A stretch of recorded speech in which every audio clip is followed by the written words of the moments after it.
2024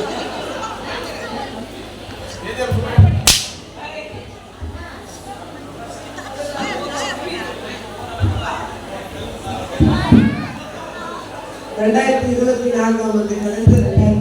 2025 முதல் நாளில் கடைக்கு நாங்கள் சாயங்காலம் கால வேலையில் வந்திருக்கிறோம். ஒருவேளை இந்த நாடகத்தை பார்க்குற எல்லாருக்கும் ஒரு புதிய வாழ்க்கைகளையும் ஒரு பெண்களை நாடக சார்ந்த வாழ்க்கையும் சோதனை தெரிவித்துக் கொள்கின்றேன். கடையில் இன்னைக்கு நல்ல ஒரு வியாபாரம் இருக்குன்னு விசுவாசத்தோடு இங்கே வந்திருக்கிறோம். யாராவது இன்னைக்கு வரப்போறாங்கன்னு தெரியல. அதனால் ஒரு சிறு ஜபம் பண்ணி போகிற ஒருவேளை என்னுடைய தொழிலாக இருந்தாலும் இந்த நாளில் எங்கள் கடையில் ஆசீர்வதிங்க சாமி. செய்கிற ஒவ்வொரு வேலையும் கையில் பிரயாசம் கொண்டு சாப்பிட சொல்லிட்டு எங்களோடு இருக்கும்படியாக நான் கேள்விப்படுகிறேன். கேட்கிற வசனங்களோடு நாங்கள் நடந்து பேசுகிறாங்க. இன்னும் ரொம்ப நேரம் ஆகுது. முதல் கடந்து வந்தோம். இன்னும் ஒருத்தர் கூட வரல. யாராச்சும் முதல் வரல இந்த கடைக்கு வந்தாங்கன்னா இந்த வருஷத்துல நல்ல ஒரு வியாபாரம் நடக்கும்னு நினைக்கிறோம். யாருமே வர கிடந்து இந்த நாள் எப்படி போகுது தெரியல.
நீங்க சொல்ற மாதிரி புத்தகத்தை செஞ்சு தரேன். அதனால உங்களுக்கு காசு ஆகுமா? பரவாயில்லையா, கண்டிப்பா எவ்வளவு அம்மா அதிகமா தரேன். என் கணவருடைய ஃப்ரெண்ட் அவங்க பாலில் இருக்காங்க. அதனால எனக்கு நல்ல புத்தகம் செஞ்சு கொடுங்க. எவ்வளவு பணம் தந்தா கண்டிப்பா தரேன். 25,000 ஆகுமா காசு? பரவாயில்லையா, மேல அவங்க பரவாயில்ல, நாங்க தரோம். நாங்க மார்க்கெட் போய் வரோம் இல்லையா, அதுக்கு ரெடி பண்ணிக்கிறோம். அட்வான்ஸா காசு நமக்கு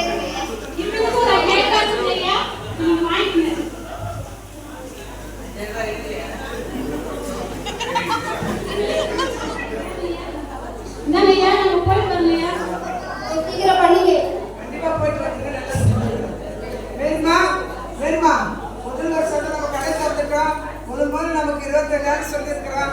நல்ல ஒரு புண்ணிய வட்டி ஐயா வந்து காசு கொடுத்து போயிருக்கிறாங்க. எம்மா பாத்தாலே மூட்டை தேங்க காம போற கோயிலுக்கு போறங்க, சாமி கும்பிட்டு வரலாம். இன்னைக்கு முதல் வருஷம் பிறந்துருக்குது. நம்ம பிள்ளைங்க நம்மலாம் நல்லா இருக்கணும். அது கோயிலுக்கு போய் சாமி கும்பிட்டு வரலாம். வாங்க கவியா இருங்க, கொஞ்சம் மேக்கப் போட்டுன்னு வரேன். கிட்டிங்களா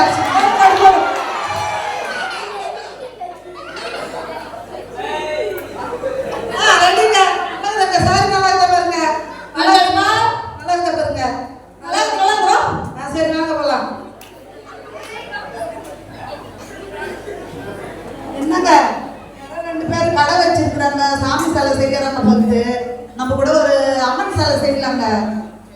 பஞ்சலி சொல்லுங்க. அவங்க அம்மன் சாலை செய்யறவங்க தானே? ஆமா ஆமா ஆமா ஆமா. மகிழம்மா காசு இருக்குதாங்க? எவ்வளோ ஆகும் தெரியலையே, கேட்டாதான் அவ பேசி பார்க்கலாம். வாங்க அப்படியே பார்த்துக்கலாம். வாங்கலாம் வா. ஐயா குமரனுங்க சொல்லுங்கம்மா. குமரனுங்க ஐயா குமரனுங்க. வணக்கம் வணக்கம். எங்களுக்கு ஒரு அம்மன் சாலை வேணும். நாங்க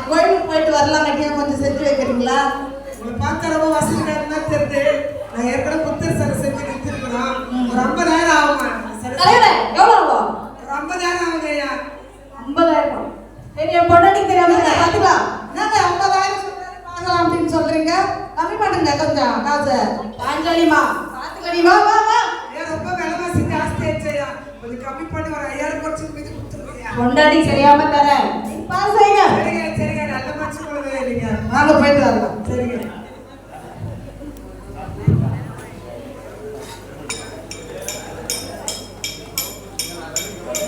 அம்மா அம்மா மாமா என் ஃப்ரெண்டு வீட்டுக்கு போயிட்டு வரலாம், நியூ இயருக்கு. ஃப்ரெண்டு வீட்டுக்கு போகும்போது சும்மா வெறும் கையோட போறதா? ஏதாச்சும் வாங்கிட்டு போலாமா? அங்க ஏதோ செலவு செய்யற மாதிரி இருக்குது, வாமா போய் பார்க்கலாம். ஐயா ஐயா, சொல்லுங்கம்மா. என்ன ஐயா செலவு செய்றீங்களா? ஆமாங்க, எனக்கு பார்க்கறதுக்குல ஐயா எனக்கு ஒரு செலவு வேணுங்க ஐயா. என்ன சொல்லுங்கம்மா? மதர் தெரேசா செலவு வேணுங்க ஐயா. என்னம்மா, நான் இப்பதான் புத்தகம் செஞ்சேன், அதுக்கப்புறம் செஞ்சிருக்கிறேன். ஆனா நீங்க வந்து திடீர்னு அண்ணன் தெரேசா ரொம்ப கொஞ்சம் கொஞ்சம் தான் எனக்கு தெரியும், ரொம்ப தெரியாது. அதனால அவங்க ஒரு பெண்ணா இருக்கிறாங்க இல்லைங்களா, ரெண்டு பேருமே அம்மாவை பொண்ணு மாதிரி தெரியுது. அவளை பத்தி போய் சொன்னீங்கன்னா ரொம்ப செஞ்சு கொடுக்கலான்னு இருக்கிறேன். ஐயா மதர் தெரேசாவை பத்தி நிறைய படிச்சிருக்கேங்க ஐயா நானு. அவங்க அமைதிக்கான நோபல் பரிசு பெற்றவங்க ஐயா. குஷ்டரோகி காலங்களை வந்து சகிப்புத்தன்மையோட கழுவினவங்க. அப்புறம் வந்து ஏழை எளிய மக்களுக்கு வந்து நிறைய உதவி பண்ணியிருக்கிறாங்க. நிறைய பெரிய பெரிய கம்பெனிகளை போய் உதவி கேட்கும் போது அவங்கள முகத்துல காரி துப்பும் போது கூட அதை சகிப்புத்தன்மையோட ஏற்றுக்கணுங்க ஐயா. அப்படிங்களா? ரொம்ப தூரம் தெரிஞ்சுக்கிறது கண்டிப்பா அதை செஞ்சு கொடுத்துருமா. அம்மா, ஒரே ரெண்டு காசு வாங்கிட்டோம். ஐயா நாங்க போயிட்டு வரோங்க ஐயா. இருக்குமா, நான் ரெண்டு பேர்கிட்ட காசு வாங்கியிருக்கிறோம், அதை நாங்கள் பேசுறதுக்கு சொல்றோம். முதல்ல ஒருத்தர்கிட்ட காசு வாங்கிட்டோம், ரெண்டாவது அவங்ககிட்ட காசு வாங்கிட்டோம். இவங்க அண்ணி தெரேசா ஒரு பெண் சரி செய்யணும். சரிம்மா, சரிங்கய்யா, சரிங்கய்யா. நம்ம கடந்த வருஷம் 24வது வருஷத்துல ரொம்ப நம்ம கஷ்டப்பட்டோம், கண்ணீர் விட்டு அழுதணும், நமக்கு எந்த ஒரு வியாபாரமும் இல்லை. ஆனால் இப்போ வந்து நம்மளுக்கு செலவு செய்கிற வேலை கிடைச்சிது. அதை நீங்கள் விட்டாதீங்க, நீங்கள் செஞ்சு கொடுங்க, நம்மளோட குடும்பத்துக்கு அது பிரயோஜனமாக இருக்கும். நான் சொல்ற மாதிரி செய்யறேன். அவங்க ஏன்னா வந்து எனக்கு சண்டை கிட்ட போட்டாங்கன்னா நீ கொஞ்சம் கூட சப்போர்ட் பண்ணணும். ஏன்னா காசு வாங்கிட்டு அது நல்லது கிடையாது, எனக்கும் கொஞ்சம் கஷ்டமா தான் இருக்குது. அதனால அவங்களும் ஒரு அம்மாவை பத்தி சொல்றாங்க இல்லையா, நம்ம எல்லாம் ஒரு பெண்களா இருக்கிறோம், கண்டிப்பா அந்த சரி நான் செஞ்சிடறேன். ஏன்னா சண்டை வந்தா நீங்களும் கொஞ்சம் எனக்கு சப்போர்ட் பண்ணணுமா, நீ அமைதியாக. சரிங்கய்யா, சரிங்கய்யா.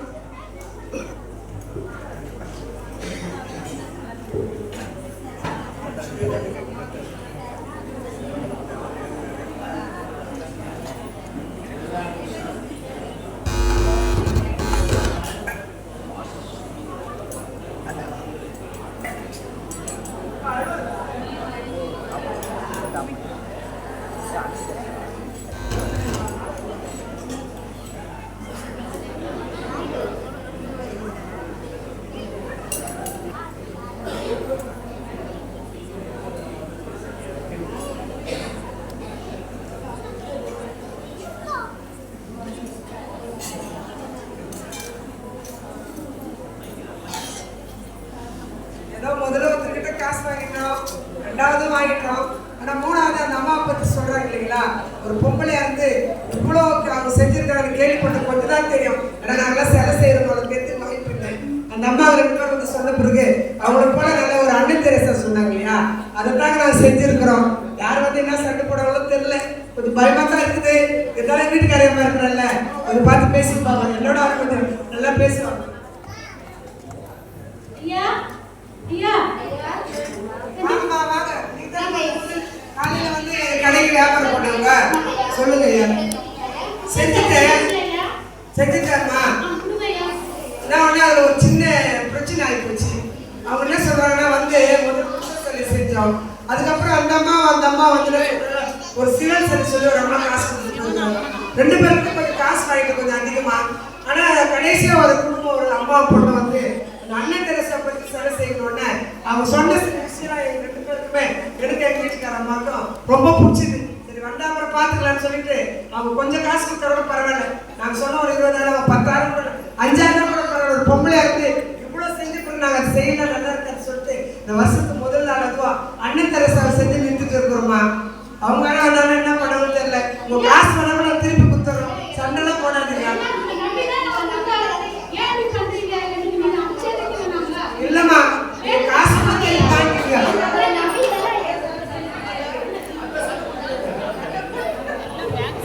தலைவர்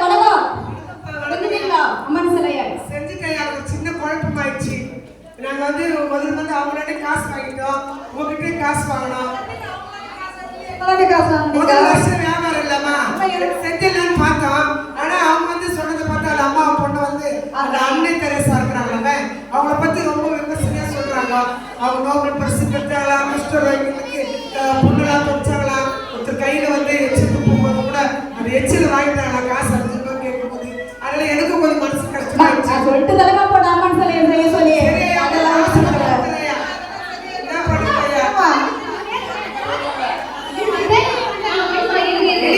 செய்ய மாட்டேன்.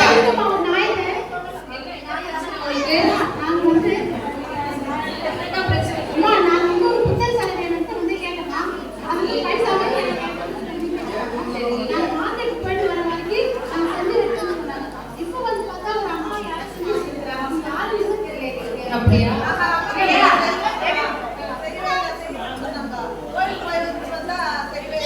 ஏமா நீங்க அதை சரியா செய்யல? அவங்க கேட்க சரி, அவங்க கிட்ட கால் பண்ணிருக்கீங்க, ஏன் நீங்க அதை சரியா செய்யல? எனக்கு அன்னை தெரேசா பத்தி இப்பதான் தெரியும். அதனால எனக்கு ஐயா அவங்க அப்பா செஞ்சாங்க. அதுக்கப்புறம் நீங்க சண்டை போடாதீங்க. அவங்க பத்தி என்னம்மா கேள்விப்பட்டீங்க? உங்களுக்கு என்ன தெரியும் அவங்கள பத்தி? அன்னை தெரேசா வந்து ரொம்ப ஏழை பிள்ளைங்களுக்கோசம் நல்லா அவங்க ஏழை பிள்ளைங்களுக்கோசம் அவங்க வந்து ரொம்ப அவங்க ஏழைகளுக்கு உதவி செஞ்சிருக்காங்க. அப்புறம் வேற என்னெல்லாம்? குஷ்டரோகிகளை குணப்படுத்திருக்காங்க. மனித நேயத்துக்கான நோபல் பிரைஸ் அவங்க வாங்கியிருக்காங்க. ஸோ இதெல்லாம் நீங்க கேள்விப்பட்டீங்க. சரி, இந்த புத்தர் சிலைக்கும் இந்த அம்மன் சிலைக்கும் இவங்களுக்கும் மூணுக்கும் உள்ள வித்தியாசம் என்ன? இவங்கெல்லாம் யாரு? போதி மரத்தில் இருப்பார் நம்ம புத்தர், அதுதான் எனக்கு தெரியும். அதுக்கு மேல அவரை பத்தி எனக்கு ரொம்ப தெரியாது. அவரை பத்தி தெரிஞ்சுக்கிறோம். சரி பரவாயில்ல, முதல் வியாபாரம் வச்சேன் துவங்கில, அப்புறம் பார்த்துட்டு வாங்கிட்டோம். நீங்க சண்டை போடலன்னா நான் ஒரே ஒரு விஷயத்தை மட்டும் சொல்லிட்டு நான் கடந்து போறேன். ஏன்னா நீங்க வந்து புத்தர் சிலையை நீங்க செய்ய சொன்னீங்க, நீங்க அம்மன் சிலையை செய்ய சொன்னீங்க. ஆனா இந்த ரெண்டு சிலைகளும் பாத்தீங்கன்னா இயேசு ஆண்டவரை வெளிப்படுத்துகிற ஒரு சிலைகள் அல்ல, சரிங்களா? அந்த அன்னை தெரேசா அப்படின்னு சொல்லக்கூடிய ஒரு லேடி, ஒரு மகள் அல்லது ஒரு மனுஷி இந்த உலகத்திலே வாழ்ந்து இயேசு ஆண்டவரை வெளிப்படுத்துகிற ஒரு மனுஷியாக வாழ்ந்து மறைத்து போனாங்க. அவங்க பார்த்தீங்கன்னா அவங்களுக்கு நோபல் பிரைஸ் அமைதிக்கான நோபல் பரிசை பெற்றிருக்கிறார்கள். அப்புறம் மிகவும் அதிகமான உதவிகளை எல்லாருக்கும் செஞ்சிருக்காங்க. பத்மஸ்ரீ விருதை பெற்றிருக்கிறாங்க.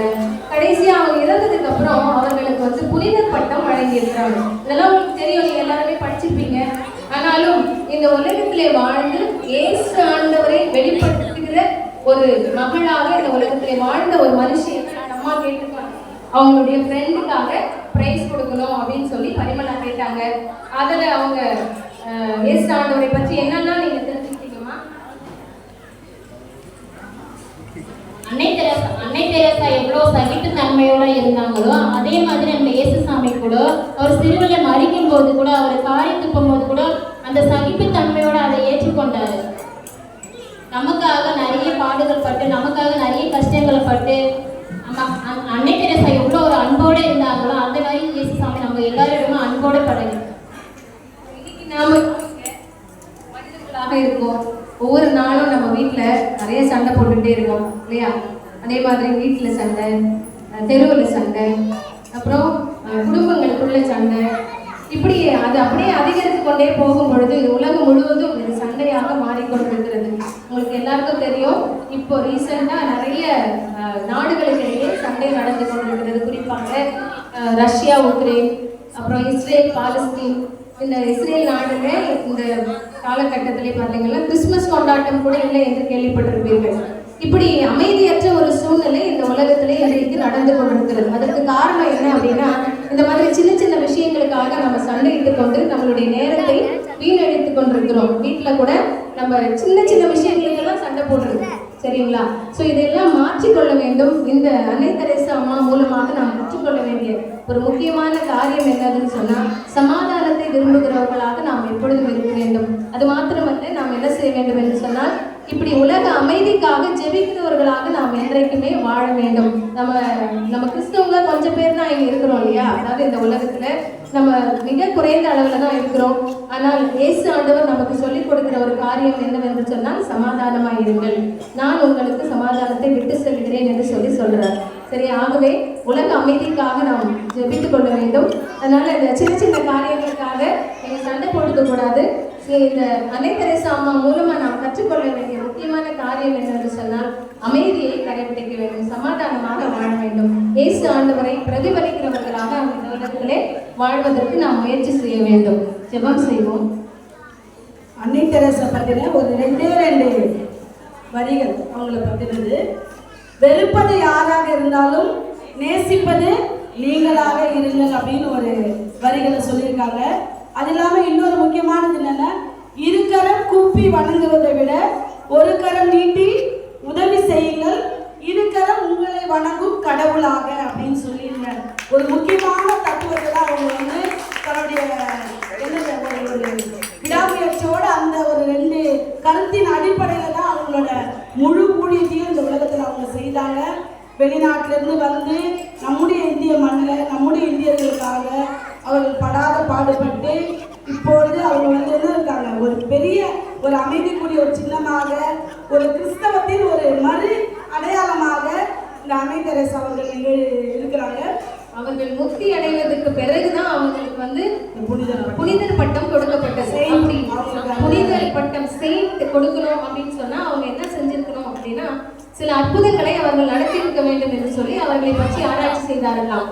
அப்பொழுது என்ன நடந்தது அப்படின்னா, ஒரு புற்றுநோய் கட்டி வயிற்றிலே கட்டி இருக்கக்கூடிய ஒரு மகள் பிரேசில்ல வாழ்ந்து கொண்டிருந்தாங்க. அவங்களுக்கு வந்து ரொம்ப நாள் அதை டாக்டர் கிட்ட போயிட்டு வந்துட்டு ரொம்ப நாள் கஷ்டப்பட்டுட்டே இருந்தாங்க. அப்போ திடீரென்று ஒரு அமைப்பிற்கு செல்லும் பொழுது அந்த அமைப்பில் அவர்கள் ஒரு